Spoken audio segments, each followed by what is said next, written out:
former England international team, Ashton. I just wondered, Dean, what's your overriding feeling after that game, after what you've witnessed? And is it a better feeling than after the Denmark game?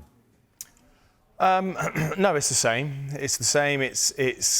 I think if we are going to progress and get deep in the tournament, it's going to be because we defend well, because we have. We've looked solid. We haven't looked like we're going to be carved open.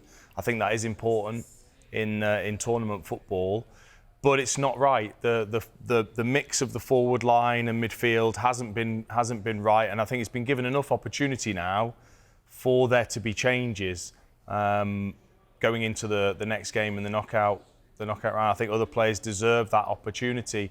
Too many times I watch Saka, and I don't see this with Arsenal, but he got the ball, he faced up the defender and didn't do what he does for Arsenal, which is go and terrorise the defence. Too often he came back.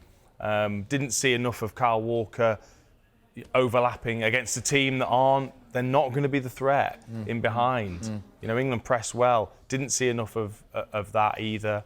Phil Foden trying his best to get into the game, but doesn't look comfortable in the starting position that he's in. So it's hard for him to work into the positions that he wants to be. So I just feel like that there's an option and an opportunity, I think, to change things, to give this team a very much needed injection of life. To be honest, that's how it feels. This team is lacking a bit of life. It's lacking confidence and dynamism. That's the issue at the moment. Let's take a little bit more of a forensic look, shall we? Have a look at some of the match stats from the game itself. So 0-0 between England and Slovenia. England with more shots on target and far more possession. Also didn't concede a single corner, a few yellow cards there. But the thing is that, you know, this would normally point to a 2-0 victory. You know, these kind of stats. And I mentioned it to Carve, that England seemed to spark when they found the combinations to get the ball into Kane, or maybe the disallowed goal when they were passing through the lines a little bit, Foden just offside. What is it with the combinations at the moment that's not allowing England to reach their captain where he needs to be? Well, ultimately, teams are going to look at England and think, how can we stop them? So they are going to stop the centre of the pitch, where you've got Bellingham, where you've got Foden, where you've got Kane dropping into the positions where he's really creative or into his feet. That is where teams are going to stop. And very much so when they know that Foden's playing on the left and at the moment Saka on the right, you would go, OK, I think we can deal with that because we can funnel everything into the middle and then attack and be really aggressive when we're in there. That was the worry, that England didn't recognise that the space was out wide, and the chances came from the wide positions.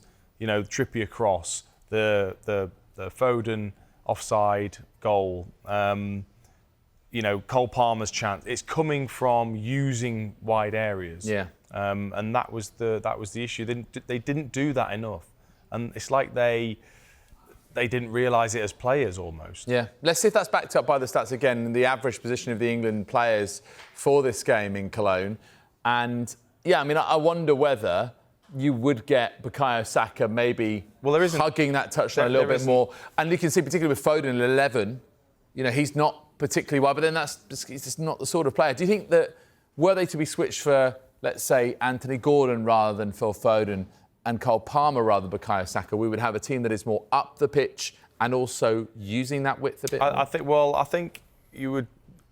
I don't think it would change massively, because I think Gordon would look like Saka and Palmer would look like Foden as such. It's just flip round the other side. It would be more balanced to the side because would we see the fullbacks further up, do you think? You have to against a team like that. They have to be higher and wider. So question marks over Kyle Walker there, particularly at 2. Not one player is outside of the penalty area, are they, in terms of width, when that was where all the space was. You know, Trippier could absolutely have hugged the touchline the whole game, pretty much. Is part of the problem here, look where Foden is, look where Bellingham is, that they are occupying very similar spaces. Very difficult. Were it Cole Palmer there, or Anthony Gordon on that side, but Gordon would be wider, Bellingham wouldn't have to go out so wide. But players have to recognise that. Players have to be intelligent enough to not be in the same positions. I actually thought Bellingham was reasonably unselfish at times. He did make runs a bit wider to try and help Foden get in the game, and Foden was bright in the first half. But ultimately, there wasn't enough players running beyond Harry Kane. That's a big issue.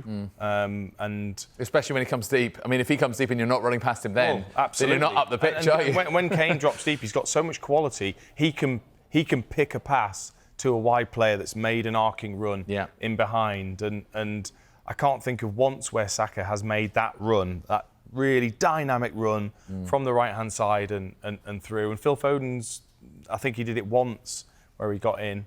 And obviously England scored from it, but he was slightly offside. So that's the issue. When you've got a player like Kane, you need proper dynamic movement in behind him, and we just didn't have enough of that. Yeah. And the lack of confidence is a bit of a worry. You know, in what sense? About that, like what, that Saka example, about that boldness to take the player on? In terms of too many times, players either playing back or too many times the actual quality, like playing it out of play and miscontrolling it, and the passes not being... Why do you think that is? I think it's because it's building the pressure of the team not playing particularly well.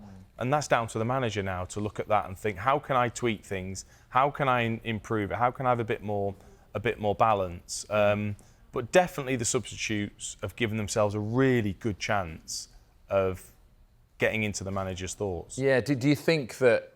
I mean, would it depend on the opposition? Because we still don't know who England play in the last 16. But would it not matter? And would you just go on that half or those 20, 30 minutes that the likes of a Kobbie Mainoo or a Cole Palmer I would go on the 3 games and look and say, have we been good enough in the 3 games in an attacking sense? The answer would be no. So, therefore, I look to my bench and I think, well, I've got players that are more than capable, and do I now give them an opportunity? It's not like you're just throwing them in and sort of gambling with them. You're not. They're top players in their own right. Some of the best players at their own club. So it feels as if there needs to be a change. And I always talk about there being this competition for places. And if you've not played well for 2 or 3 games, you have to be taken out at international level. I feel that.